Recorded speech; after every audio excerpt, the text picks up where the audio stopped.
வணக்கம். நான் உங்கள் ஜோதிட ஆசான் வஜ்ரம் அருள்ராம். உறவுகளே, நேற்று நாம் நட்சத்திரங்களை பற்றி பார்த்து கொண்டிருந்தோம். அதாவது ஜோதிட அடிப்படை பயிற்சி வகுப்பில் பாடத்திட்டம் 8ஆம் பகுதியை அடைந்து விட்டோம். இந்த 8ஆம் பகுதியில் நேற்று பார்த்த நட்சத்திரங்கள் என்னும் பாடத்திட்டத்தின் பாதியை இன்று நாம் தொடர இருக்கிறோம். இன்று நாம் பார்க்க இருப்பது இந்த நட்சத்திரங்கள் 27 எப்படி வான்மண்டலத்தில் இடம்பெறுகின்றது, அவைகள் ராசி மண்டலத்தில் எப்படி இடம்பெறுகிறது, இந்த ராசி மண்டலத்தில் இடம்பெற்று அவைகள் எப்படி மனித குலத்திற்கு பலன் தருகிறது, இவையெல்லாம் இன்றைய பதிவில் நாம் பார்க்க இருக்கிறோம். இந்த பதிவை நாம் பார்ப்பதற்கு முன்னால் புதிதாக நமது சேனலை பார்த்து கொண்டிருக்கும் உறவுகளுக்கும், புதிதாக மாணவர்கள் எவரேனும் நீங்கள் வந்திருந்தால் உங்களுக்கும் நமது சேனலை பற்றி உங்கள் நண்பர்கள், உறவினர்கள், சொந்தம் பந்தங்கள் மற்றும் அக்கம் பக்கத்தில் இருப்பவர்களிடம் எடுத்துச் சொல்லி அவர்களையும் சப்ஸ்கிரைப் செய்ய சொல்லுங்கள்.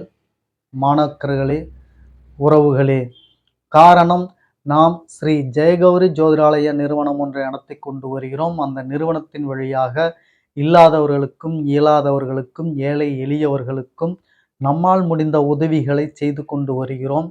அது மட்டுமல்லாமல் ஆலயப்பணி, இறைத்தொண்டு, ஹோமம் வளர்ப்பது, வேள்வி வளர்ப்பது, இது போன்ற நற்காரியங்களையும் நாம் செய்து கொண்டு வருகிறோம். நாம் செய்யக்கூடிய இந்த செயல்களினால் கிடைக்கப்பெறும் பலன்கள் அத்துணையும் கௌரி ஆன்மீக சேனலின் பார்வையாளராக இருக்கக்கூடிய உங்கள் ஒவ்வொருவருக்கும் கிடைக்கப்பெற வேண்டும் என்ற எண்ணத்தில்தான் அவ்வாறு சொல்கிறேன். உறவுகளே, எப்படி என்று பார்க்கிறீர்களா? நீங்கள் சப்ஸ்கிரைப் செய்து விட்டீர்கள் என்றால் நமது சேனலில் நீங்கள் ஒரு அங்கத்தினராக ஆகிவிடுகிறீர்கள். நீங்கள் நமது அங்கத்தினர் ஒருவராக ஆகிவிட்டாலே உங்களுக்கு நம்முடைய பலன்கள் அத்தனையும் கிடைக்க அமையப்பெறும். உங்களுக்கு மட்டுமல்ல, உங்கள் குடும்பத்தில் உள்ளோருக்கும் அந்த புண்ணியங்கள் சென்றடையும். இதில் எந்த விதமான மாற்று கருத்தும் வேண்டாம் உங்களுக்கு. உறவுகளே, சரி, புதிதாக பார்த்து கொண்டிருக்கக்கூடிய நீங்கள் முதலில் சப்ஸ்கிரைப் செய்து கொள்ளுங்கள். அருகில் இருக்கக்கூடிய பெல் பட்டனை ப்ரெஸ் பண்ணிக்கோங்க. லைக் பண்ணுங்க, ஷேர் பண்ணுங்க. நான் சொன்னது போல எல்லோரிடத்திலும் எடுத்துச் சொல்லுங்கள். அவர்களையும் சப்ஸ்கிரைப் செய்ய சொல்லுங்கள். இப்போ பதிவுக்குள்ளார போகலாம் வாங்க உறவுகளே.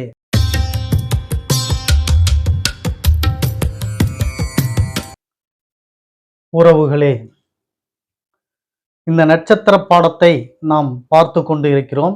இந்த பாடத்தில் ஒரு நபருக்கு வினயன் என்ற நபர் ஒருவர் அலைபேசியில் தொடர்பு கொண்டு ஒரு சந்தேகத்தை கேட்டார். நான் உங்களிடம் சொல்லிக்கொள்வது, எந்த விதமான சந்தேகமாக இருந்தாலும் நீங்கள் கமெண்ட்ல கேட்கலாம். பர்சனலாக இருந்தால் மட்டும் என்னிடம் அலைபேசியில் தொடர்பு கொண்டால் போதும். மற்ற எதுவாக இருந்தாலும் கமெண்ட்லேயே நீங்கள் சொல்லலாம். நான் ரெஸ்பான்சிபிள் பண்ணுவேன். கண்டிப்பாக ஒவ்வொரு கமெண்ட்டும் எனக்கு வேல்யூபிள் தான். பார்ப்பேன் நான். பார்ப்போனோ மாட்டேனோ என்ற சந்தேகம் உங்களுக்கு வேண்டாம். அதனால் எந்த விதமான உங்களுக்கு ஜோதிடம் சார்ந்த சந்தேகங்கள் இருந்தாலும் கமெண்ட்ல நீங்க கேளுங்க. கட்டாயம் உங்களுக்கு நான் பதில தெரிவிப்பேன். சரி உறவுகளே, நாம் இந்த நட்சத்திரத்தின் பலன்களை பற்றி இந்த பதிவில் பார்க்க இருக்கிறோம்.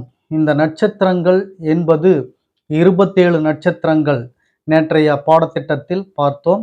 அவைகள் எவரெவருக்கு, அதாவது ஜோதிட மாணாக்கர்களாகிய நீங்கள், உங்களுக்கு எத்தனை பேருக்கு இந்த 27 நட்சத்திரங்கள் முழுமையாக தெரியும் என்பது எனக்கு தெரியாது. ஆனாலும் எல்லோருக்கும் 27 நட்சத்திரங்கள் மனனமாக தெரிந்து வைத்து கொள்ள வேண்டும்.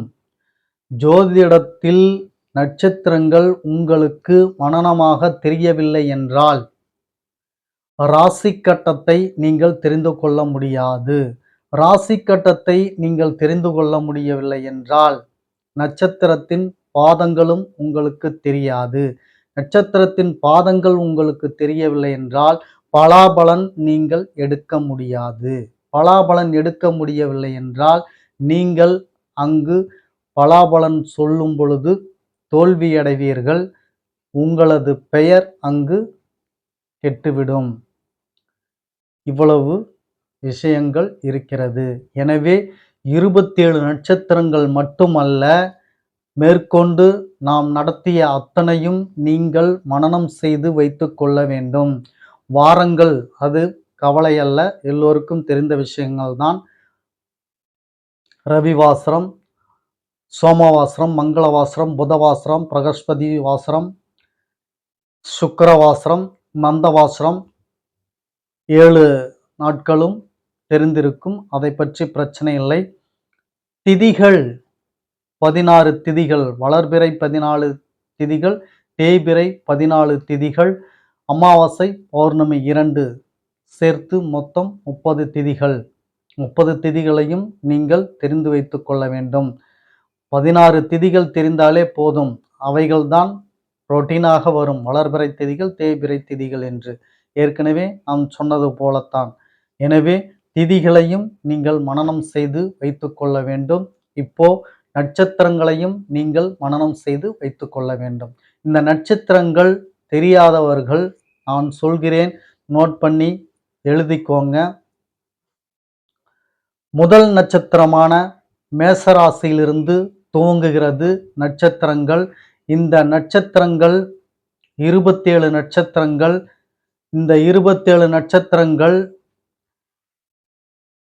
அஸ்வினி, பரணி, கார்த்திகை, ரோஹிணி, மிருகசீரிஷம், திருவாதிரை, புனர்பூசம், பூசம், ஆயில்யம், மகம், பூரம், உத்திரம், அஸ்தம், சித்திரை, சுவாதி, விஷாகம், அனுஷம், கேட்டை, மூலம், பூராடம், உத்திராடம், திருவோணம், அவிட்டம், சதயம், பூரட்டாதி, உத்திரட்டாதி, ரேவதி.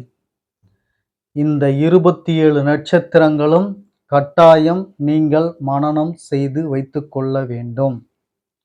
இந்த 27 நட்சத்திரங்கள் 12 ராசிக்கு தலா 2.25 நட்சத்திரமாக பிரித்து கொடுக்கப்பட்டுள்ளது. மீண்டும் ஒரு முறை சொல்கிறேன், ஒரு ராசியில் 2.25 நட்சத்திரங்கள் பிரித்து கொடுக்கப்பட்டுள்ளது. ராசி கட்டம் என்பது நேற்றைய பாடத்தில் உங்களுக்கு நான் காட்டியுள்ளேன்.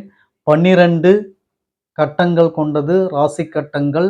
அதில் முதலாவது கட்டமாக இருக்கக்கூடியது மேஷ ராசி என்று சொல்வார்கள்.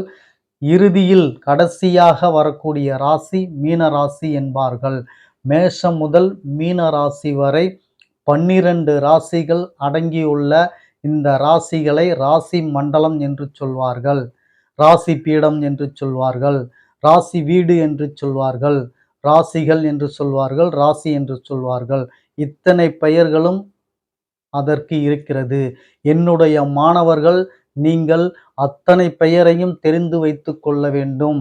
ஒரு பெயர் கூட தெரியவில்லை என்று சொல்லக்கூடாது. அருள்ராமின் மாணவர்கள் என்றால் அதற்கு தனித்துவம் வேண்டும். யாரிடம் பயின்றீர்கள் என்றால் அருள்ராம் ஐயாவிடம் பயின்றோம் என்றால் அதற்கு தனி மகத்துவம் உண்டு.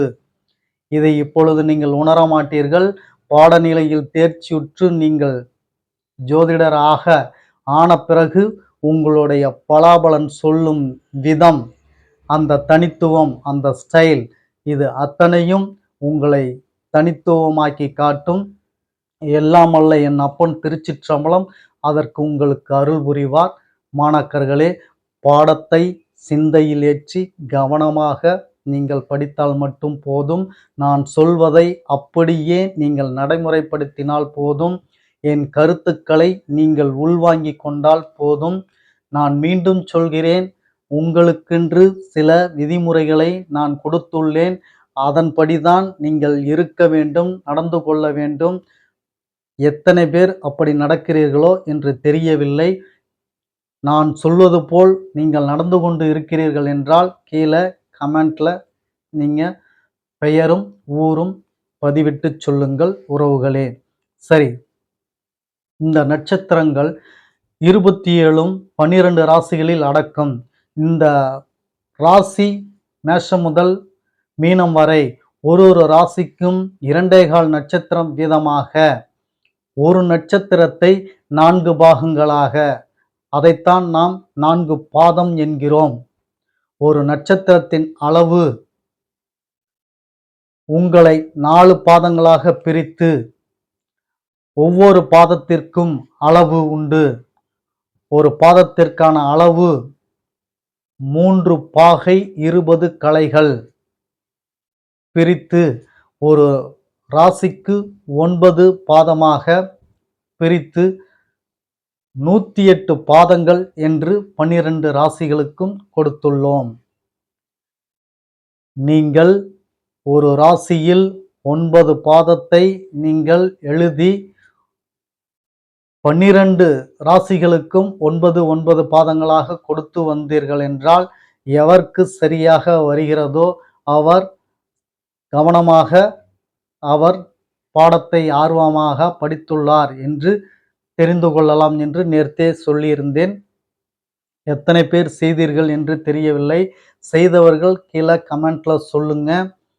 உங்களுக்கு ராசி மண்டலத்துல நட்சத்திரத்தினுடைய நிலைப்பாடு கேட்டால் டக்குன்னு சொல்லணும். ஒரு ராசிக்கு எத்தனை நட்சத்திரங்கள் என்றால் 2.25 நட்சத்திரம் ஐயா என்று டக்குன்னு சொல்லணும்.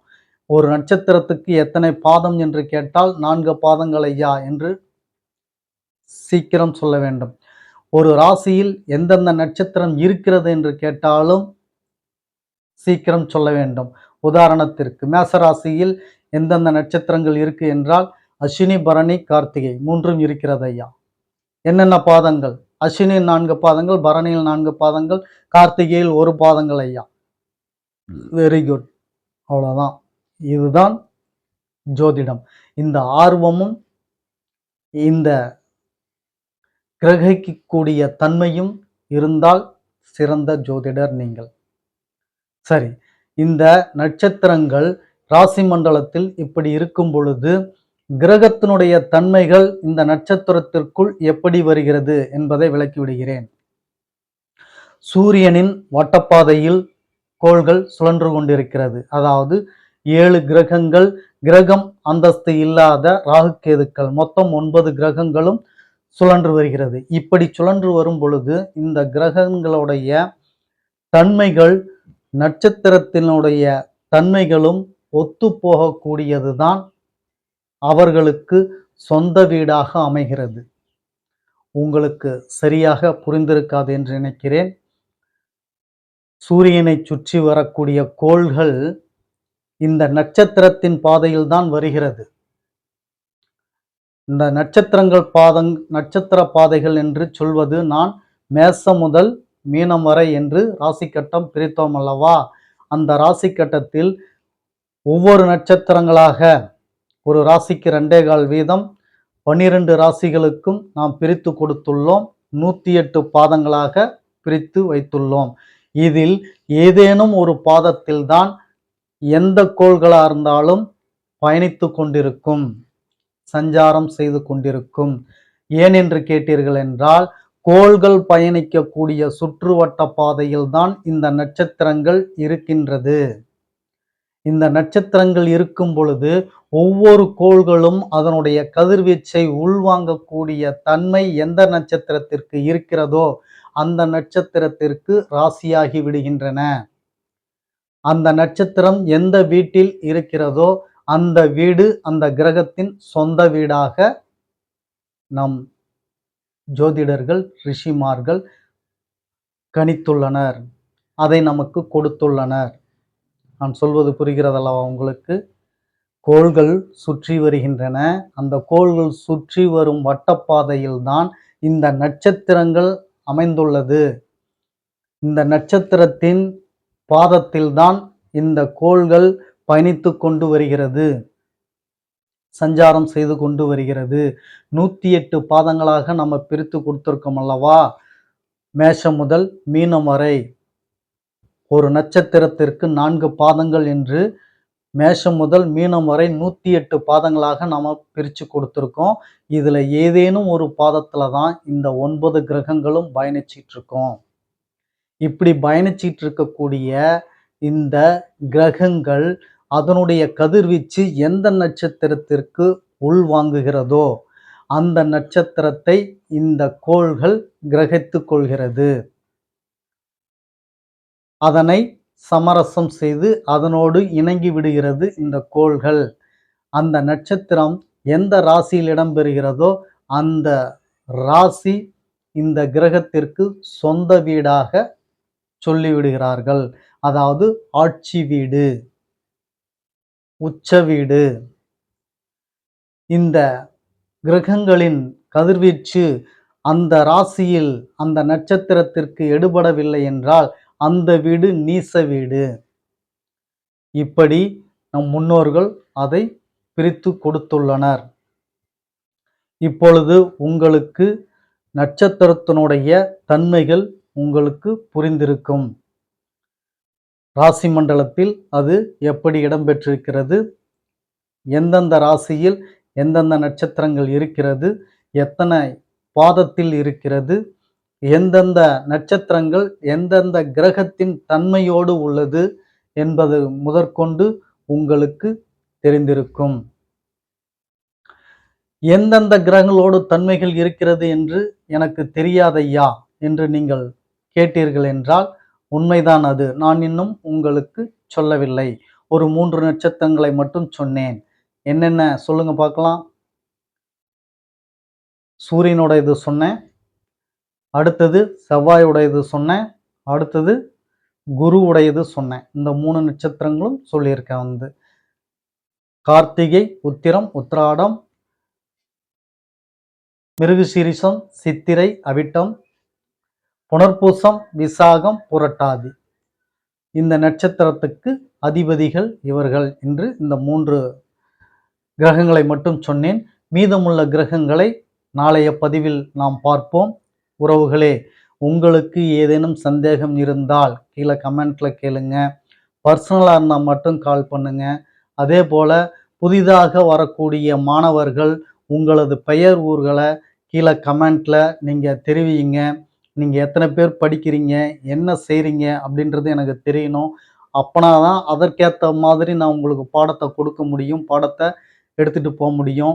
என்னுடைய கால வேலைகள் குறைவாக இருக்கிறதுனால் ரொம்ப சிரமப்பட்டு உங்களுக்கு பதிவுகளை நான் போட்டு கொண்டு இருக்கிறேன். நம்மளுடைய பழைய பதிவெல்லாம் பார்த்தீங்கன்னா 8 நிமிஷம் 7 நிமிஷம் இப்படி தான் இருக்கும்.